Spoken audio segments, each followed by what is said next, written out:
Moshi punga mkono, punga mkono. Bahari ya mikono, bahari ya mikono, bahari ya mikono. Peoples!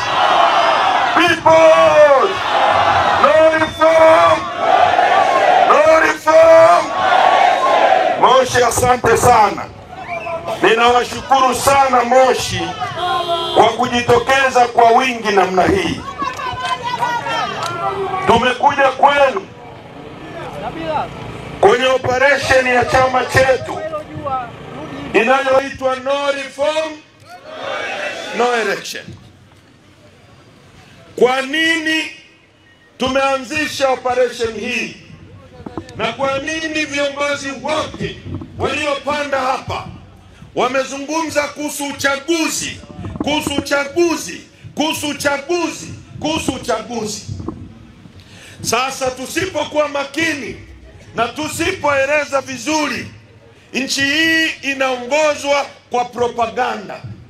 Watakuja hapo watawaambia walikuwa wanazungumza uchaguzi kwa sababu uchaguzi unawahusu wao tu, uchaguzi haukuhusu wewe. Uongo kweli? Ndio maana wamekuwa wakiwafanya mnafikiri uchaguzi ni jambo la wanasiasa na sio jambo lenu. Mtu akiiba kuku yako, kuku wako, uko tayari kupigana mpaka kufa. Uongo kweli? Lakini mtu akikuibia uchaguzi, unaona hilo sio jambo lako. Ndio maana wakina Mboya walibiwa uchaguzi, wananchi hamkujitokeza kupigania uchaguzi wenu. Ndio maana sisi tuliondolewa bungeni, wananchi hamkujitokeza kwa sababu hamkuamini kama uchaguzi ni kwa ajili yenu. Sasa mimi nataka mnisikilize kwa makini, niwaambie kwa nini uchaguzi ni mali yenu. Hii hapa ni katiba ya nchi yetu ya mwaka 77. Ni katiba mbovu kweli kweli, lakini ina vipengele vinavyohusu wananchi, na ndivyo nitakavyosoma. Ibara ya 8 ya katiba yetu inasema hivi: Jamhuri ya Muungano wa Tanzania ni nchi inayofuata misingi ya demokrasia na haki jamii, na kwa hiyo wananchi ndio msingi wa mamlaka yote, na serikali itapata madaraka na mamlaka yake yote kutoka kwa wananchi kwa mujibu wa katiba hii. Hicho ni kifungu A. Kifungu B, lengo kuu, sio lengo tu, lengo kuu la serikali itakuwa ni ustawi wa wananchi. C, serikali itawajibika kwa wananchi. Ibara ya 8. Ibara ya 9, nasoma kipengele I. Kwa mujibu, yani kwa kipengele I, kwamba matumizi ya utajiri wa taifa yatatilia mkazo maendeleo ya wananchi, hasa zaidi yanaelekezwa kwenye jitihada za kuondoa umaskini namba 1, ujinga namba 2, maradhi namba 3. Kwamba utajiri wa nchi yetu utatilia mkazo kuondoa umaskini, maradhi na ujinga. Ibara ya 27. Nivumilie kidogo, sababu ya jamaa baada ya kuweka jukwaa ambalo ningeweka hizi nondo, sasa wameniletea shida hapo. Ibara ya 27(1), kila mtu ana wajibu wa kulinda mali asili ya Jamhuri ya Muungano, mali ya mamlaka ya nchi, mali yote inayomilikiwa kwa pamoja na wananchi, na pia kwa mali ya mtu mwingine. Sasa ndugu zangu, katiba yetu inasema msingi wa mamlaka na madaraka yote ni wewe mwananchi. Kwamba wewe badala ya kwenda bungeni, mtu wa Tarime aende bungeni, watu wa Arusha waende bungeni, watu wa Dar es Salaam tuende bungeni tukajiwakilishe, hakuna ukumbi wa kutosha sisi wote kukaa, tunateua mtu mmoja kwa niaba yetu akawa mbunge. Badala ya sisi wote kuwa marais wa nchi. Hiyo nchi haitakuwa na serenity, haitakuwa na utulivu. Tunachagua mtu mmoja kwa niaba yetu awe kiongozi wetu, badala ya sisi wote kwenda halmashauri kama alivyokuwa anasema Meya Mboya. Tunateua mtu mmoja kwenye kata yetu aende akawe diwani. Ndio maana ya kifungu hiki, kwamba msingi wa mamlaka na madaraka yote ni nyie wananchi. Hiyo serikali ambayo mmeweka kwa mujibu wa katiba hii, lengo lake kuu, lengo namba moja, itakuwa ni ustawi wako. Nikisema ustawi maana yake ni nishe, uishi vizuri, ulale pazuri, uendeshe gari, usome, utibiwe, upate pension utakapofikisha umri wa kustaafu. Ndio maana ya ustawi. Si serikali itawajibika kwa wananchi. Ukisoma kifungu cha 9, yani ibara ya 9, inasema utajiri wa nchi yetu utakuwa ni kwa ajili ya kuendeleza watu, kuwaondoa kwenye umaskini, maradhi na ujinga. Sasa ndugu wa Tanzania, nchi hii ina ukubwa wa kilomita 945 kilomita za mraba. 945,000 ndio ukubwa wa nchi yetu. Ukichukua Kenya, ukichukua Rwanda, ukichukua Burundi, ukichukua Uganda, ukiziunganisha kwa pamoja, zina kilomita za mraba 890. Sisi peke yetu nimwambia ni kilomita ngapi? 945. Kwa hiyo sisi ni nchi kubwa kulinganisha na nchi zote za Afrika Mashariki. Nchi yetu imebarikiwa sana, ni nchi tajiri, pengine inaweza kuwa nchi ya pili au ya tatu duniani kwa kuwa na rasilimali nyingi na za kutisha. Nchi hii ukianzia ukanda wenu wa kaskazini, tuna mlima mrefu kuliko yote Afrika, wa pili duniani, mlima ambao una mita zaidi ya 5,000 na mamia, ambayo futi 19,000. Ndege ikiruka juu inakwenda futi 20,000. Mlima wenu ule una futi 19,000 juu kwenda juu, mlima mrefu wa pili duniani, na maelfu ya watu wanakuja hapa kutoka Ulaya, kutoka kila pembe ya dunia kuja kushuhudia maajabu hayo. Mlima wa pili tu duniani baada ya mlima Everest. Ni nchi ambayo hapo Mererani ina madini yanaitwa Tanzanite, hayapatikani kwingine kokote duniani isipokuwa Tanzania, Mererani hapo. Huo ni ukanda wa kaskazini. Tunazungumza kuhusu mbuga. Ukianzia Serengeti, ukaenda Ngorongoro, ukaenda Ruaha, ukaenda Mikumi, ukaenda Seru, ukaenda Katavi, ukizunguka, mbuga zetu ni kubwa. Mbuga peke yake ni kubwa kuliko nchi ya Rwanda na Uganda combined. Yaani ukiziunganisha nchi ya Rwanda na Uganda ni ndogo kuliko ukubwa wa mbuga tulizo nazo.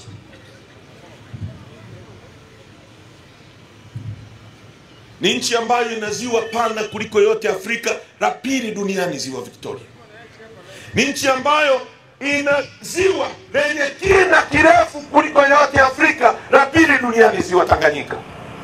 Ukienda kule kwetu Tarime, ukianzia Tarime unakutana na dhahabu. Ukienda Msoma unakutana na dhahabu. Ukienda Kwimba unakutana na dhahabu. Ukienda Geita unakutana na dhahabu. Ukienda Misungu unakutana na dhahabu. Ukienda Shinyanga dhahabu. Nenda Chunya Mbeya dhahabu. Nenda Singida dhahabu. Nenda Dodoma dhahabu. Nenda mpaka Ruangwa kwa waziri mkuu dhahabu. Nchi ya tatu kwa kuwa na dhahabu nyingi duniani. Ukienda Kagera, ukiacha ziwa Victoria, unakutana na madini yanayoitwa nickel na cobalt, madini yanayotumika kutengeneza injini za ndege na betri za simu tunazozitumia yanatoka Tanzania.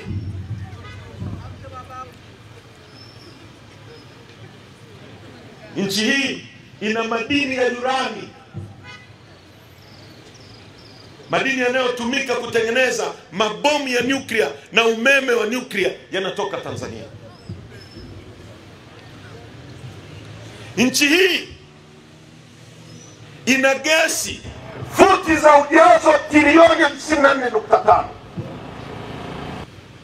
ina chuma. Ukienda Rudewa, sehemu nyingine Mungu aliweka chuma chini ya ardhi. Sisi alitutengenezea mlima unaitwa Liganga, mlima wa chuma. Tunaweza kutumia miaka 100, nondo, sui machuma ya kutengenezea magari, sui nini, mabati, miaka 100. Na Mungu alivyotupendelea, maeneo mengine amewapa chuma, alafu akawanyima makaa ya mawe ya kujeyushia chuma, kwa sababu chuma kinayeyushwa na makaa ya mawe. Sisi akatupa chuma, alafu akatupa makaa ya mawe pale pale Mchuchuma, kilomita 50 kutoka Liganga, alafu akatuwekea na mchanga wa kusafishia hicho chuma pale Iringa. Kwa hakuna kitu tunatoa nje. Tuna bahari. Tuna bahari. Bahari yetu ina urefu, yani mkondo wetu wa bahari una urefu wa kilomita 1600 kutoka Mtwara mpaka Tanga. Kwa hiyo tuna mlango wa bahari, ambao mlango wa bahari Mungu ametupa sisi, alafu akaweka nchi 6 landlocked ambazo zina mlango wa bahari. Tunazungukwa na Rwanda, tunazungukwa na Burundi, tunazungukwa na Uganda, tunazungukwa na Malawi, tunazungukwa na Kongo, tunazungukwa na Zambia. Hazina mlango wa bahari. Sisi tuna mlango wa bahari. Maana yake ni nini, watu wa Moshi? Kagame alisema akipewa bandari ya Dar es Salaam peke yake, watu wote watakaa nyumbani na ataendesha nchi za Afrika Mashariki na Kati bila kufanya kazi nyingine yote kwa kutumia bahari. Kwa nini? Kwa nini? Kwa sababu Kongo wakivuna dhahabu, wakivuna kopa, wakivuna magogo, ili yaende Ulaya, huwezi kubeba kwenye ndege, yanapita kwenye maji, kwenye bahari. Mungu ametuwekea maji pale, hayaishi kesho wala leo. Wewe unachohitaji kufanya ni kujenga gati. Gati ni stendi, mama, stendi ya meli, ambapo meli ikisimama itashusha mzigo au itapakia. Hilo gati walijenga wakoloni kabla ya uhuru, akaja Mwalimu akaiendeleza, akaja Mkapa akaiendeleza, akaja Mwinyi akaiendeleza, akaja Kikwete akaiendeleza, Magufuli aliendeleza zaidi. Sisi tulitofautiana kabisa na Magufuli, especially mimi, kwenye mambo yake ya udikteta, kuumiza watu na kuumiza demokrasia. Lakini kwenye kulinda rasilimali za nchi alikopi modo ya Chadema na alijitahidi sana. Akajenga bandari ya Dar es Salaam, akaongeza geti namba 6, namba 7 na namba 8. Akanunua mashine mpya za 0 hour. Nikisema 0 hour ni kama kwenye gari tunasema 0 kilomita. Akaziweka pale. Maana yake nini? Akawa anatengeneza ushindani, competitiveness, na bandari ya Mombasa na bandari ya Beira Msumbiji, kwamba mizigo ya Rwanda, Kongo, hata ya Ethiopia isipite Kenya, ipite kwenye bandari yetu, kama kuna efficiency zaidi, kama kuna ufanyaji kazi zaidi, kama kuna utendaji wa haraka zaidi.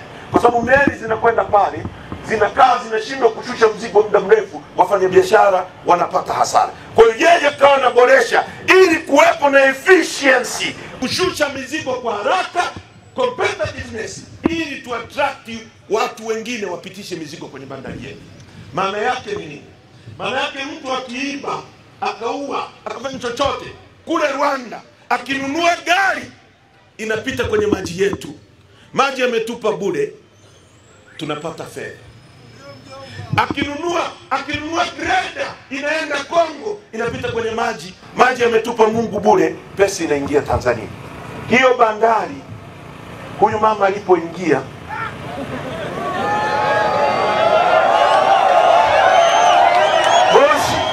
Moshi people, alipoingia huyu mama, ameikabidhi kwa Waarabu wa Dubai mpaka kiyama, mpaka mwisho wa dunia, kwamba sisi watu milioni 63 hatuwezi kuendesha bandari.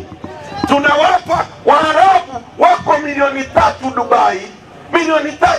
Hawa watu wa Dubai mwaka 61 walikuwa wako 70,000. Nyie watu wa Moshi mjini leo mko 200,000. Ni wengi. Actually Moshi mjini wako, sasa inasema wako wangapi hapa? Wapiga kura wenyewe mko karibia 200,000 na kitu. Yaani wapiga kura tu wa Moshi mjini ni wengi kuliko Dubai ilivyokuwa mwaka 61. Dubai ni jangwa. Ukisikia Dubai ukafikiri ni eneo, ni kwa sababu tu imejengwa, ni jangwa. Kuna wakati huwezi kutembea nje, hata vituo vya kushushia abiria inabidi viwe na AC kwa sababu ya joto. Leo tumechukua bandari zetu, wao 3,000,000, sisi 63 tumewakabidhi bandari waendeshe. Uwanja wa ndege wa KIA aliujenga Mwalimu Nyerere. Wanapita watalii wanaokuja Northern Circuit hapa. Wanatua watalii zaidi ya 1.5 na watu mbalimbali kwenye huo uwanja. Akitua mtalii analipa $55, akiwa anaondoka analipa $55. $110, shilingi 300,000. Huo uwanja eti sisi hatuwezi kuusimamia, hatuwezi kuuendesha, wamekabidhiwa Waarabu wa Oman ndio wanauendesha uwanja. Tuna nchi hapo? Watu wa Moshi tuna nchi hapo? Nchi yetu inachezewa, nchi yetu inaharibiwa, vijana hawana ajira, hawana kazi. Sio kwa sababu nchi hii ni maskini, kwa sababu tuna viongozi wajinga madarakani ambao wameshindwa kubadilisha nchi hii. Leo CCM wanasoma Irani, wanasema watatengeneza ajira milioni 8. Rais anasema sio wajibu wa serikali kutengeneza ajira. Yule msoma Irani anasema watatengeneza ajira milioni 8. Mnara wa Babeli. Kila mtu anazungumza lugha yake. Rais anasema hivi, huyu anasema hivi. Sasa ndugu zangu, hizo ajira wanazitengenezaje? Iko hivi. Nchi ya Korea mwaka 1950 Korea walipigana vita ya wenyewe kwa wenyewe. Korea Kaskazini na Korea Kusini. Korea ni civil war. Walikufa mamilioni ya watu, walikufa watu milioni 8. Miundombinu yote ilipigwa, barabara zilibomolewa. Mwaka 53 wanamaliza vita, baada ya miaka 3 watu wanakula mizizi ya miti. Korea watu wanakula mizizi ya miti, wanakula udongo kwa hali ilivyokuwa mbaya. Leo Korea ukinunua TV yoyote imeandikwa Samsung Korea, ukinunua simu Samsung Korea, ukiona gari inaitwa Hyundai Korea, ukiona Korea inatupa msaada sisi. Tumepata uhuru mwaka 61, Korea watu wanatembea peku kwa jinsi hali ilivyokuwa mbaya. Sisi tumeshapiga hatua. Mwalimu Nyerere aliacha viwanda, akaacha kiwanda cha Philips Arusha. Kilikuwa kinatengeneza redio, kimekufa. Leo Philips ingeendelezwa, tungekuwa tunatengeneza TV hapa. Mwalimu Nyerere aliacha General Tyres, kiwanda cha kutengeneza tairi. Mimi nimekuwa, baba yangu ananunua tairi za General Tyres za Arusha. Maana yake ni nini? Kwamba uchumi wetu unazunguka miongoni mwetu. Leo tuna bodaboda kila kitongoji, kila maelfu ya bodaboda kwenye nchi. Uongo kweli?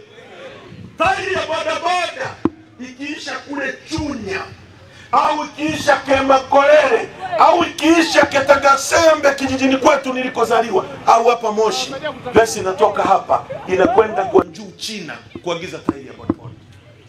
Si kama mnanielewa? Kama General Tyres ingekuwepo inatengeneza tairi, maana yake ni nini? Maana yake hicho kiwanda kingekuajiri wewe. Pesa ingetoka kwa bodaboda Kemakolere kule au Kitagasembe ikaingia General Tyres. General Tyres ingekuajiri wewe. Wewe ukipata pesa kutoka General Tyres unajenga, unamlipa huyu fundi. Huyu fundi akipata pesa ananunua mboga kwa huyu mama. Huyu mama akipata pesa anamwagiza bodaboda mletee mboga nyingine. Bodaboda akipata pesa anakunywa mafuta kwenye mtu mwenye mafuta. Yule anaajiri mlinzi. Pesa inazunguka miongoni mwetu. Leo pesa inatoka hapa inakwenda China kuagiza tairi za bodaboda na baiskeli. Utatengenezaje ajira? Unaundaje ajira? Kama wewe una nchi ambayo Unaagiza toothpick kutoka China, made in China. Miti hii hapa, vijiti vya kutolea nyama kwenye meno, inaagizwa China. Tuna akili hapa? Kuna akili hapa? Si mlikuwa na kiwanda cha Coffee Curies hapa? Si mlikuwa mna Moshi, Kilimanjaro na Kagera iliendelezwa kwa sababu ya coffee, kwa sababu ya kahawa. Uongo kweli? Na ndugu zangu, kahawa haijawahi kushuka bei duniani. It's the most traded commodity in the world market after crude oil. Baada ya mafuta ya magari, bidhaa inayouzwa zaidi kwenye soko la dunia namba 2 sio dhahabu, ni kahawa. Na nielewa vizuri. Leo ingia kwenye simu zenu. Hizi simu msizitumie kupiga picha tu na selfie. Angalia bei ya kahawa ya Robusta kwenye soko la dunia kwa kilo ni $8. $8, shilingi 20,000 kwa kilo. Wachaga walishafieka mikahawa yao yote kwa sababu tuliambiwa ilikosa bei. Uongo kweli? Wasukuma wanalima pamba. Pamba haijawahi kushuka bei kwa sababu pamba itaisha thamani siku watu wote tukianza kutembea uchi. Ndio siku pamba itaisha thamani. Lakini kama tunavaa nguo, kama tunajifunika shuka, kama tunajifunika mablanketi, hakuna siku pamba itaisha bei. Msukuma analima pamba Shinyanga, analima pamba Geita, analima pamba hata sisi Mara tunalima pamba, wanalima pamba Simiyu, wanauza shilingi 1,150 kwa kilo. Inatoka hapa. Mwalimu alijenga kiwanda cha pamba hapa. Uongo kweli? Hapa kwenu Moshi. Uongo kweli? Leo pamba inatoka hapa inakwenda India. Inakwenda kutengenezwa zile pamba za kufutia vidonda ustani. Umeuza kilo shilingi 1,100. Inakwenda ile pamba inafungwa kwenye kikaratasi. Gramu 250 unanunua kwenye duka la madawa au hospitali shilingi 10,000. Kuna akili hapo? Kuna akili hapo? Unatengenezaje ajira? Principle ya uchumi, unaweza kutengeneza ajira kama una uwezo wa kuzalisha na ukaagiza kitu kile tu usichokuwa na uwezo nacho kutengeneza. Ndio kanuni ya uchumi. Ni kama baba unazalisha, unakunywa pombe pesa zote, hakuna siku utajenga.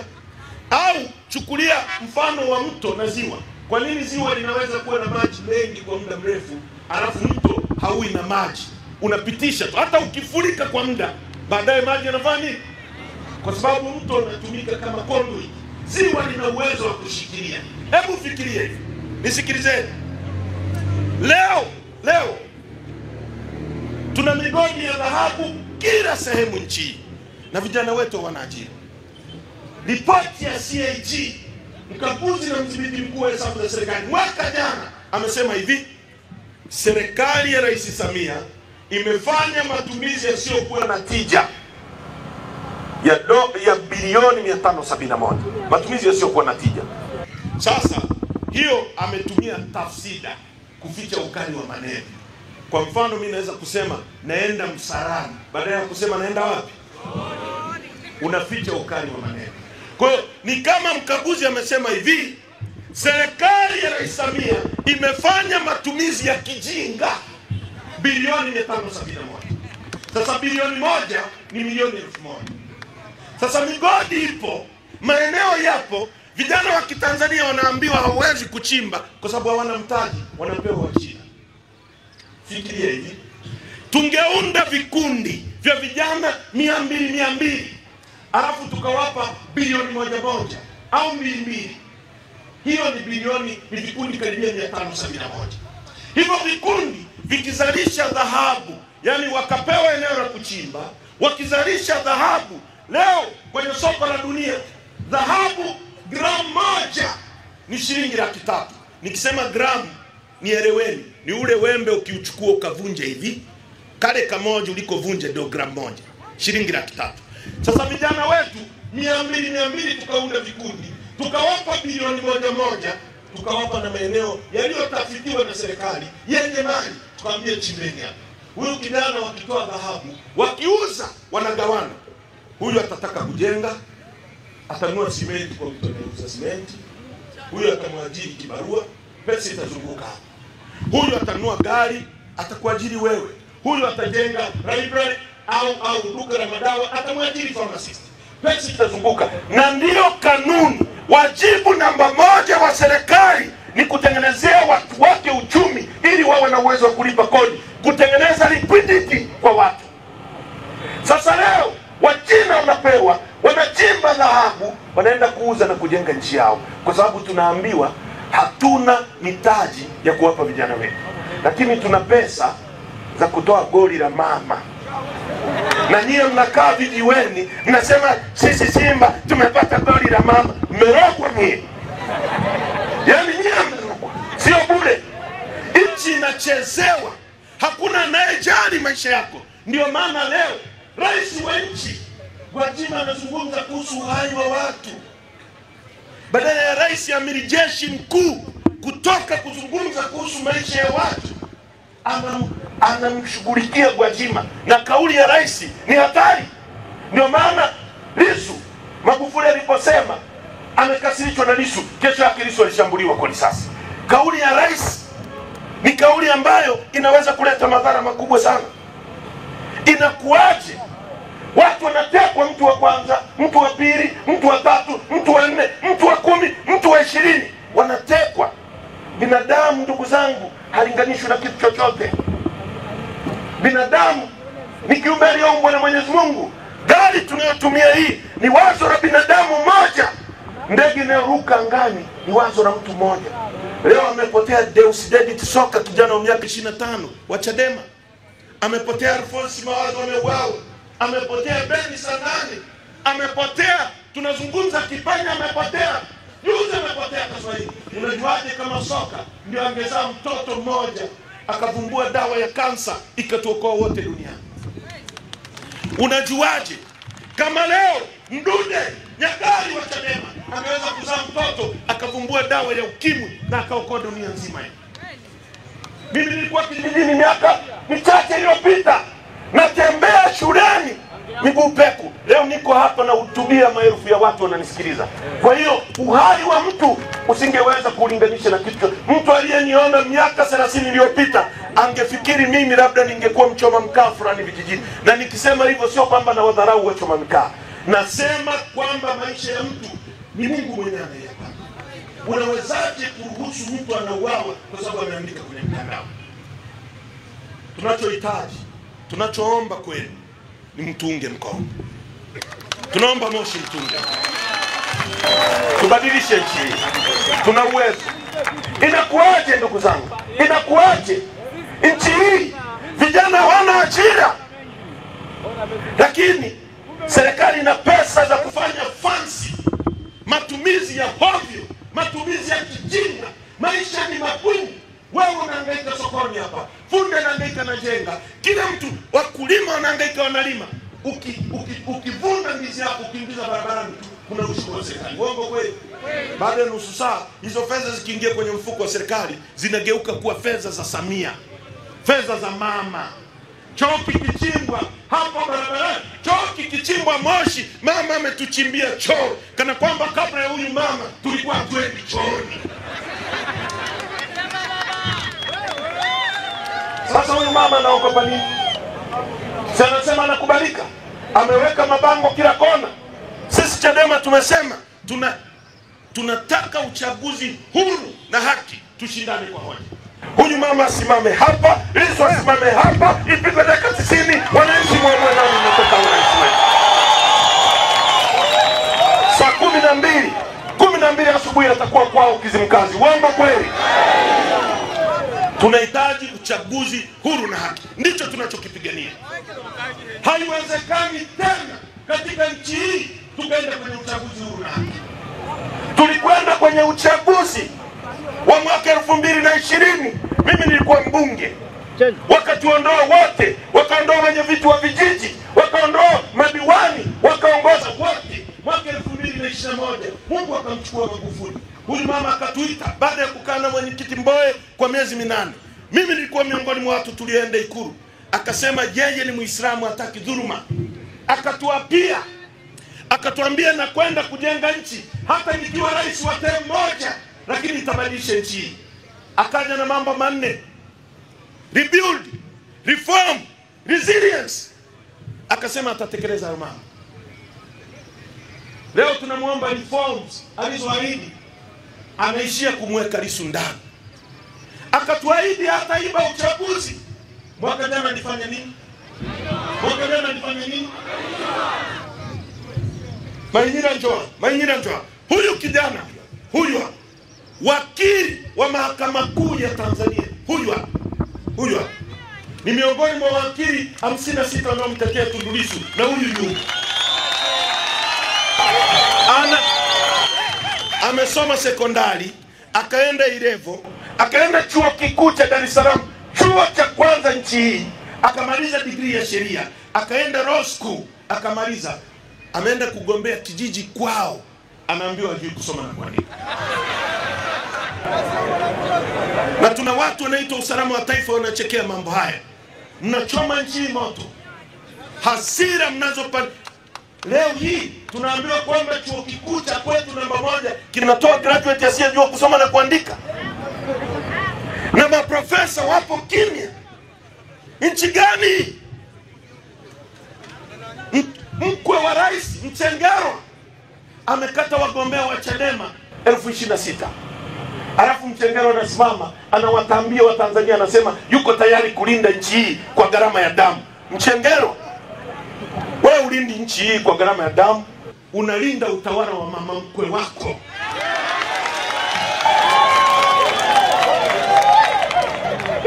Usitutishe ba. Tunaposema haya, wanatuwinda watuue. Sisi wengine tunafanya kazi hii kama watu tuliokufa juzi, na Mungu atatuweka hai.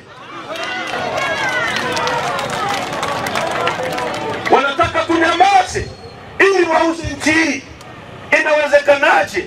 Katikati ya utajiri watu wetu ni maskini, watu wetu wana kazi za kufanya. Hebu fikiria hivi, hii ni nchi gani ambao wazee wetu wanapewa tasa shilingi 30,000 baada ya miezi mitatu, na wanabebeshwa mawe, wanachimba mitaro, chini wanafanya nini? Shilingi 30,000.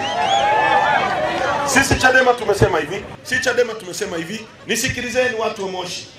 Kila mtu, kila mmoja wetu anajenga nchi hii. Wewe mkulima, wewe ndio unayetulimia chakula, sisi tunakula. Wewe mkulima ndio unayewalimia wafanyakazi wa serikali, wanapata chakula, wanakaa ofisini. Wewe mkulima ndio unayetulimia chakula, na sisi Chadema tunakaa hapa tunakula chakula kimetoka shambani kwako. Wewe fundi ujenzi ndio uliyejenga shule wanazotumia wafanyakazi. Wewe ndio uliyejenga hizo shule. Wewe fundi ujenzi ndio umejenga ofisi inayokaa rais. Wewe mchoma mkaa ndio uliyetuchomea mkaa, tukakaa nyumbani tukatumia mkaa wako, na wewe unajenga nchi. Na wewe bodaboda ndio unayetuendesha kwenye bodaboda yako, sisi hatujui kuendesha. Wewe dereva unaendesha lori, wewe ndio unatuletea mizigo na sisi tunakula. Chadema tumesema kwa sababu kila mmoja anajenga nchi. Ukifikisha miaka 60, kila Mtanzania atapewa pension ya serikali kwa sababu na yeye anahusika kujenga nchi. Sio watumishi wa serikali tu wanaojenga nchi. Kila mmoja wetu anajenga nchi kwa namna moja au nyingine. Uongo kweli? Na kila mtu anastahili hifadhi ya jamii. Tutatoa pension kwa kila Mtanzania. Tutatoa bima ya afya kwa kila mtu. Tunahitaji tubadilishe nchi. Tunahitaji tusimamie rasilimali zetu zinazoibiwa, tubadilishe nchi, kila mtu aishi vizuri. Mungu alituleta hapa kwa makusudi yake. Hakutuleta hapa kuteseka. Ndio maana kutufanya tukawa na dhahabu, tukawa na tanzanite, tukawa na nickel, tukawa na cobalt, tukawa na almasi, tukawa na makaa ya mawe, tukawa na chuma, kwa sababu Mungu alipenda tuishi vizuri. Nchi hii na mismanagement ya hali ya juu, tusaidieni tuibadilishe. Ndio maana tunasema no reforms. Haiwezekani ndugu zangu, mechi ya Simba na Yanga alafu refari awe Haji Manara. Inawezekana hiyo? Au mechi ya Simba na Yanga alafu mshika kibendera awe Ahmed Ally. Itawezekana hiyo? Atawaambia watu wa Simba, kaeni kule hakuna offside. Kwa hiyo goli lolote mimi nakubali tu ni goli. Uongo kweli? Leo nataka tuende kwenye uchaguzi ambao Omar Ramadhani Mapuli katika mwenezi wa CCM ni mjumbe kwenye hiyo NEC. Mnakubaliana na huo ujinga? Sisi Chadema tumekataa. Sisi Chadema tumekataa. Nyie Moshi mnasemaje? Nyie Moshi mnasemaje? Nyie Moshi mnasemaje? Wangapi wanaunga mkono msimamo wa chama? Nyosha mkono, nyosha mkono, nyosha mkono. Wote mnaunga mkono. Wote mnaunga mkono. No reform. Moshi no reform. No reform. Huo ndio msimamo wa chama, ndio msimamo wa nchi. Tunataka tubadilishe nchi hii, tutendeane haki. Uongo kweli? Na kwa sababu wamefuta ruzuku yetu, tunataka defiance. Yaani tuwaoneshe hatuungi mkono hicho walichokifanya. Na chama hiki kitaendeshwa na wananchi. Na wameunda chama chao kikaragosi. Mimi sitaki kukizungumza. Lema amekisema vizuri. Sasa waonesheni kwamba pale moyo wako ulipo, pale hazina yako ilipo, ndipo moyo wako ulipo, na hapo ni Chadema. Haya,